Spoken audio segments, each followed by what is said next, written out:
Y yo siempre he dicho, Pedro, que era de confianza, era el que estaba más cerca de Jesús. A Jesús le dio la orden: oren, oren para que no entren en tentación. Para que no entren en tentación. Ahora, cuando Jesús lo apresaron, cuando Jesús echaron mano, ¿qué fue lo que sucedió? Que Pedro, tomando una espada, quiso defender a Jesús. Quiso defender a Jesús. ¿Por qué? Porque Pedro no había orado lo que tenía que orar. Pedro no había cumplido lo que Jesús le dijo: ore para que no entren en tentación. Y Jesús nos dice en esta mañana: oremos para que no entremos en tentación.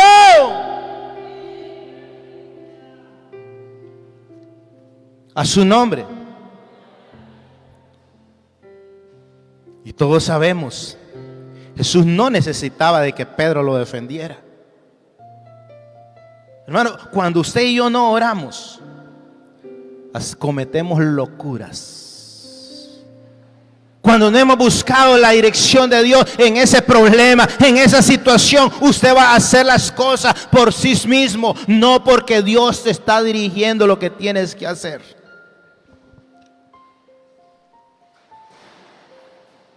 Ese principio tiene que ver mucho, hermano, con su vida y mi vida esta mañana.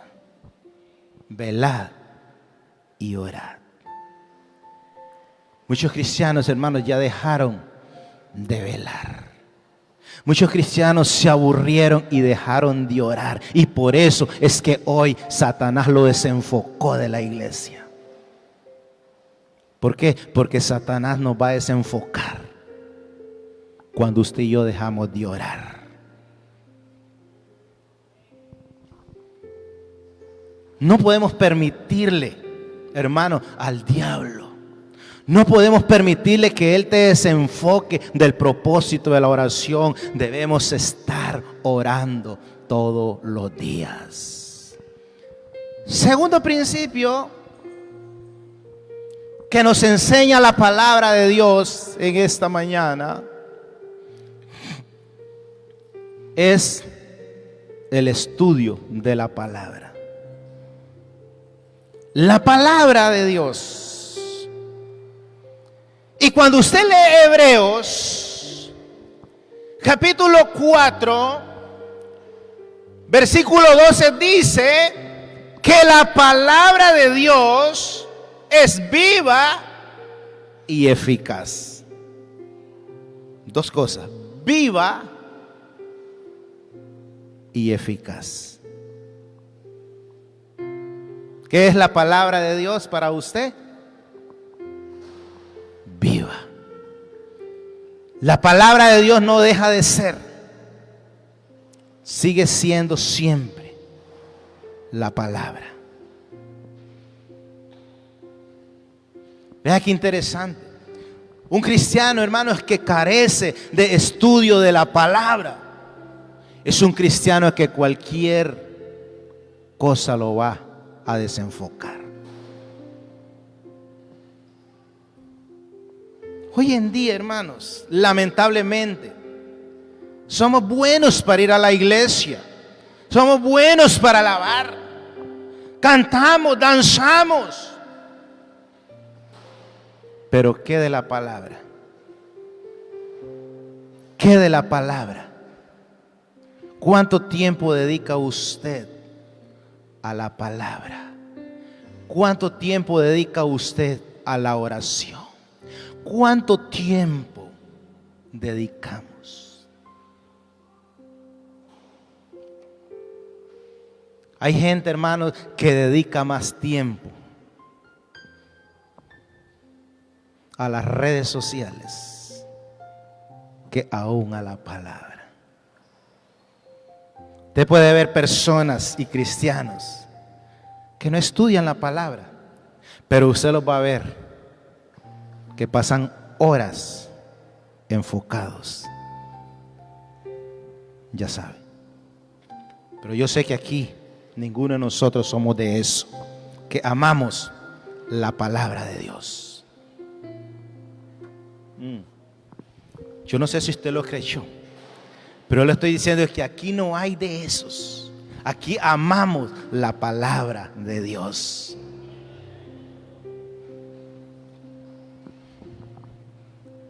¿Sabe por qué? Porque dice la palabra de Dios es viva y eficaz y es más cortante, hermano. Cuando la palabra te corta, duele. Cuando usted se hace una herida, a usted le duele, pero se le cura. Igual la palabra es viva y eficaz. Es como una espada de doble filo que penetra hasta partir el alma, dice la palabra. Discierne los pensamientos, las intenciones del corazón y entra, dice la palabra, a donde nadie puede llegar. La palabra entra adentro de sus huesos. Por eso es que la iglesia debe amar la palabra. Por eso es que la iglesia debe amar la palabra. Porque la palabra de Dios en el Salmo 119, verso 105, dice que lámpara es a mis pies tu palabra y lumbrera a mi camino. ¿Qué es la palabra? Dijimos fuego. Es espada. ¿Qué es la palabra? Lumbrera. ¿Quién se pierde? ¿Quién se pierde con una lumbrera? Nadie. Nadie. Nadie. Porque cuando la palabra de Dios va, usted se va a dar cuenta que usted va caminando por el camino correcto. Lámpara es a mis pies tu palabra y lumbrera en mi camino. ¿Y sabe por qué es importante la palabra? Porque Jesús lo dijo. ¿Qué dijo Jesús? San Juan 5:39, Jesús dijo: escudriñen las escrituras. Otra orden. Una orden que Jesús da y dice: escudriñen, agarren su Biblia, lean su Biblia. Escudriñen la palabra de Dios. Porque en ella dice, os parece que tenéis vida eterna. San Juan 5:39. Escudriñad las escrituras, porque en ella os parece que tenéis la vida eterna. Y ellas son, dice, las que dan testimonio de mí. Alégrese, hermano, porque la palabra te edifica. Alégrese porque la palabra te alumbra. Alégrese porque la palabra es espada que te corrige.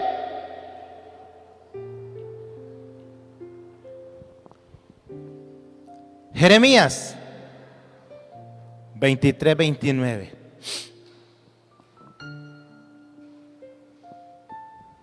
Dice: ¿no es mi palabra como fuego? Dice así Jeremías: no es mi palabra como fuego y como martillo que quebranta la roca.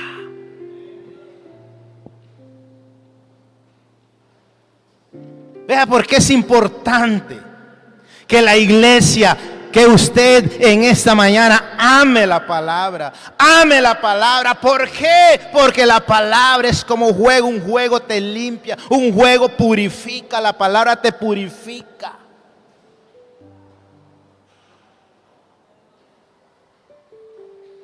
En estos tiempos, si usted pega fuego a una basura, es porque esa basura queda bien quemada. ¿Por qué? Porque el fuego se encarga de limpiar. Así que la palabra es la que limpia tu vida. La palabra es la que limpia nuestro corazón de toda contaminación y de todo pecado, dice la palabra.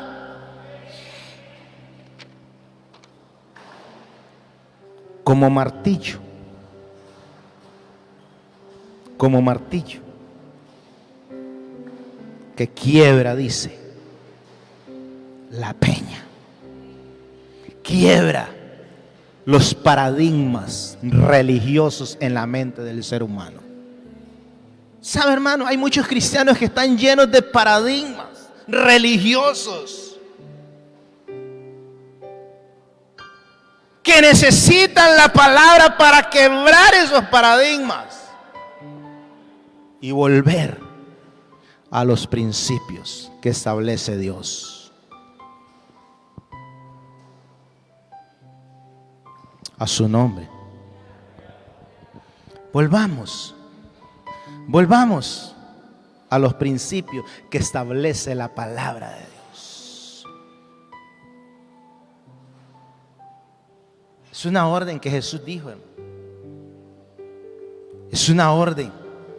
Escudriñen la palabra, porque mi palabra es lumbrera. Mi palabra es luz que te alumbra. Tercer principio.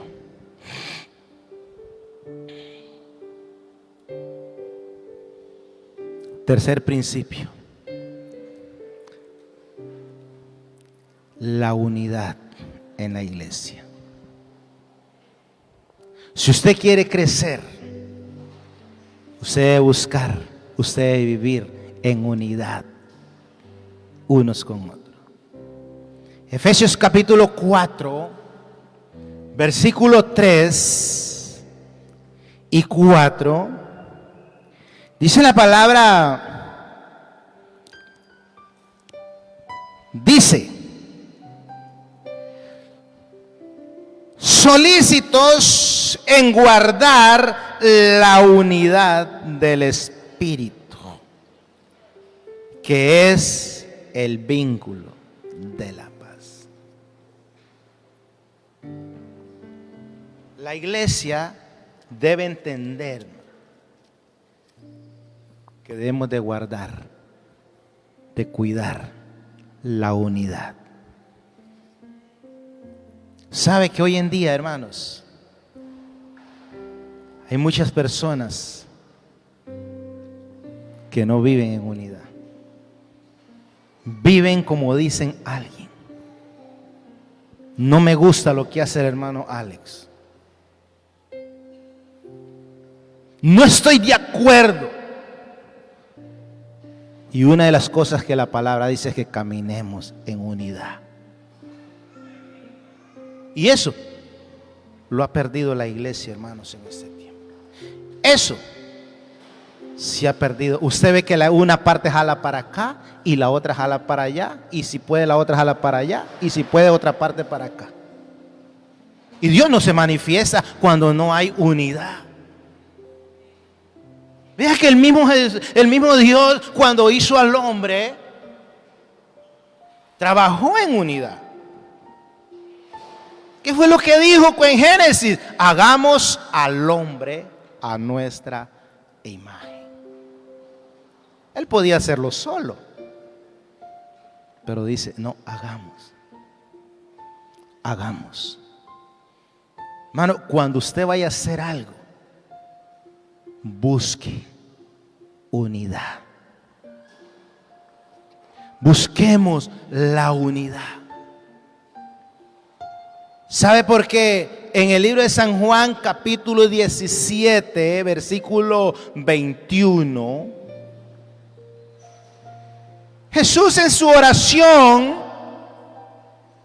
dice lo siguiente. Vea lo que dice. Para que todos seamos uno, como tú, oh Padre, en mí y yo en ti, que también ellos sean uno en nosotros, para que el mundo crea que tú me enviaste.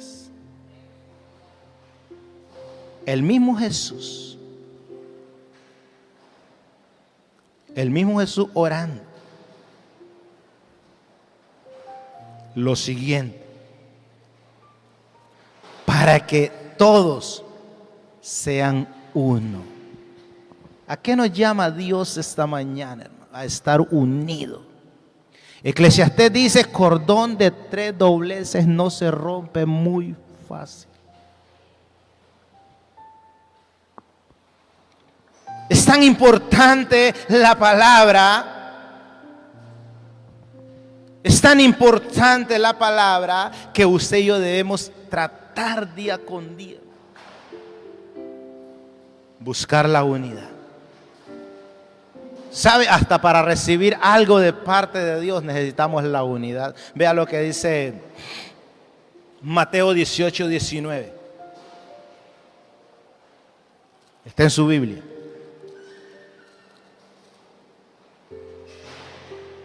A su nombre.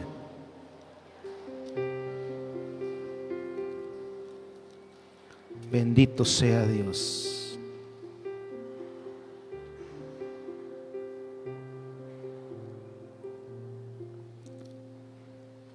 Mateo 18, 19. Otra vez os digo que si 2 de vosotros, óiganme hermanos, dos que estén en unidad. 2 que estén en un mismo sentir. Vea lo que dice. Se pusieren de acuerdo en la tierra acerca de cualquier cosa que pidieren, será hecho por mi Padre que está en los cielos.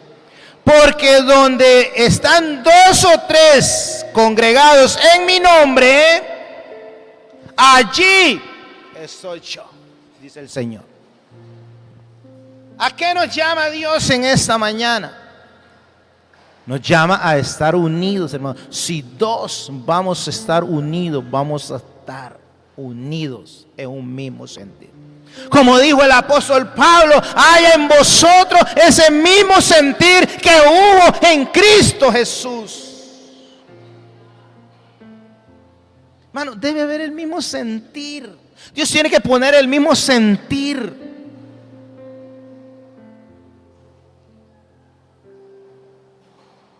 La obra de Dios no va a caminar, hermano, si no estamos en un mismo sentir. La obra de Dios no va a caminar si usted jala para allá y usted jala para acá. La obra camina cuando hay unidad. Por eso el Salmo 133:1 dice: mira cuán bueno y cuán delicioso es habitar los hermanos. ¿Cómo? Juntos en armonía. No, juntos peleando, no, juntos en armonía, juntos en un mismo sentir, juntos jalando el mismo trabajo. Así es que Dios se glorifica, hermano. Así es que Dios se va a glorificar en su vida y en la vida de la iglesia. No nos desenfoquemos de la palabra. No nos desenfoquemos de velar y orar. No nos desenfoquemos de la unidad. Pero hay un cuarto principio. El cuarto principio tiene que ver con la perseverancia. Ay, hermano, ¿cómo nos cuesta a nosotros ser perseverantes? ¿Cómo les cuesta a la iglesia, hermano, ser perseverante? ¿Cómo les cuesta? ¿Cómo nos cuesta ser perseverante, hermano? Yo siempre digo a veces, somos como indisciplinados. comenzamos un proyecto, comenzamos a decir voy a orar todos los días y comienza 3 días y después se deja de orar.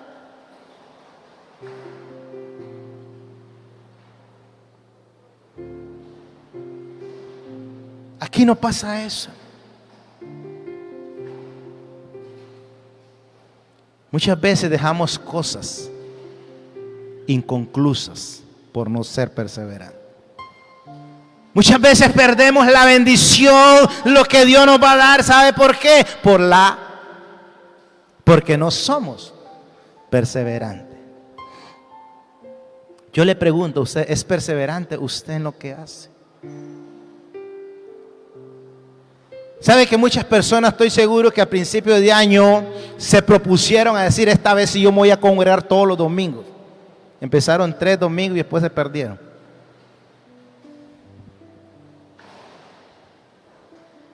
Ahora sí yo voy a empezar a servir este año, ahora sí me voy a meter en las escuelas, voy a decirle a la pastora que me inscribe en las escuelas. Comenzó 3 lecciones y se fue y ya no volvió más.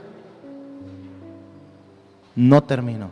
Y sabe, hermano, hay muchas personas que han comenzado las clases, las enseñanzas y no han terminado porque a medio camino dejaron de perseverar y hoy se estancaron.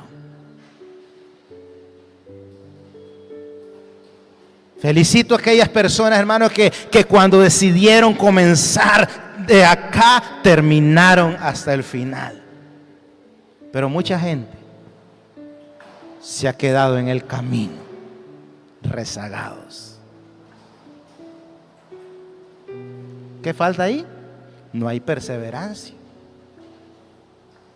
Muchos hicieron pacto con Dios, ya se les olvidó el pacto quizás.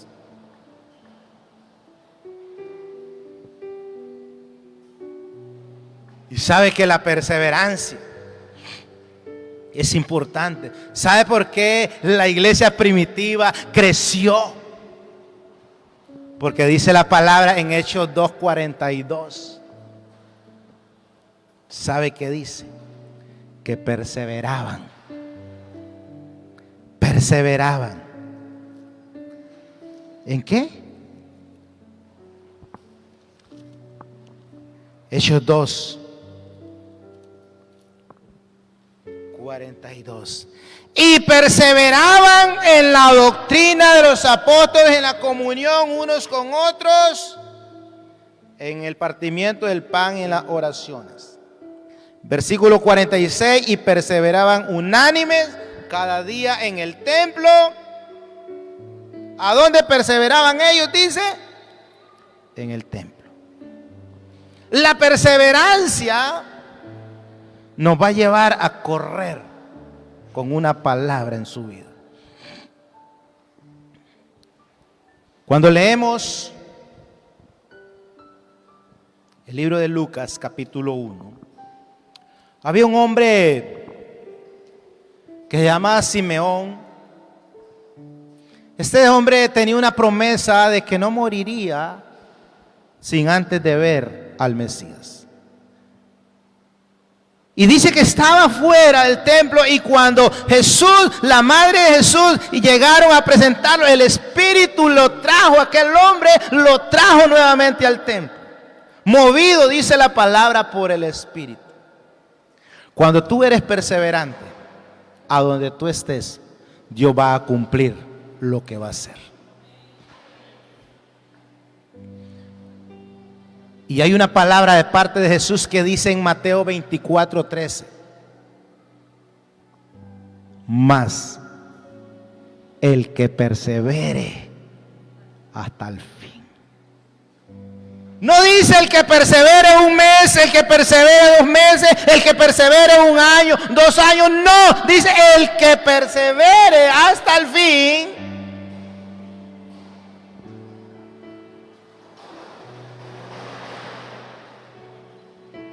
Será salvo. Así que es una orden de Dios, perseverar. Usted no puede desmayar, hermano, a medio camino. Usted no puede desmayar, dejar de ser perseverante. Persevere en lo que hace. persevere hasta el final, llegue hasta el final. Y por último, Lucas capítulo 20. La perseverancia nos lleva a ver una respuesta en tu vida. Según dice Lucas capítulo 20, había en la ciudad un juez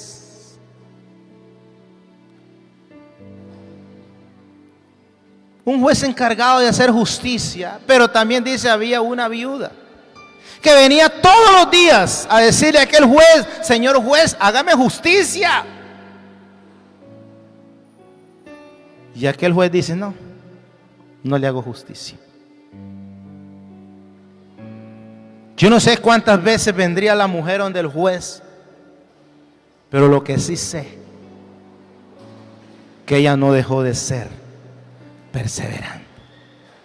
Tanto vino, dice la palabra, que un día el juez la vio y le dijo: allá viene aquella viuda. Hoy le voy a hacer justicia. No venga que me agarre de agotada la paciencia y me saque, como decimos nosotros, hermanos. Y todo el mundo se sorprendió cuando oyeron la palabra del juez. Y lo que me gusta es que sigue diciendo: y así no hará, así hará mi Padre Celestial que está en los cielos con sus hijos que claman día y noche. Y vea lo que dice: ¿se tardará en responderles? Hermano, Dios no se tarda en responder. El problema es que nosotros hacemos la tardanza. Usted y yo hacemos la tardanza muchas veces. Dios está dispuesto, hermano, a darte lo que tú le pides, pero como tú y yo muchas veces somos perseverantes, no vemos lo que necesitamos. Y ya Dios ya quiere darte lo que te va a dar, pero usted ya perdió, porque usted dejó de clamar. Esta viuda fue perseverante. Pudieran haber más principios, que sí lo hay, como el principio del ayuno, como el principio de congregarse. Hay más principios, pero yo quiero que en esta mañana usted medite. ¿Está velando? ¿Está orando? ¿O ya se durmió?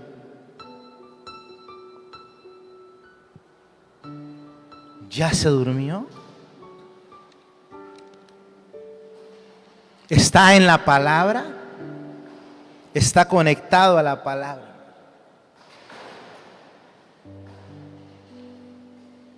¿Se encuentra en unidad usted con su hermano? Vuelva a ver a su hermano que está a la par, a ver si está unido con usted. Si no se reí con usted es porque no está de acuerdo con usted.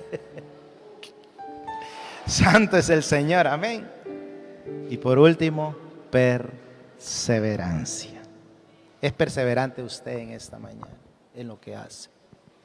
¿Es perseverante? No deje, hermano, de ser perseverante. Persevere. Porque el que persevera hasta el fin, dice la palabra, será salvo. Levante su mano ahí donde está. Y yo quiero que usted en esta mañana se haga un examen de conciencia.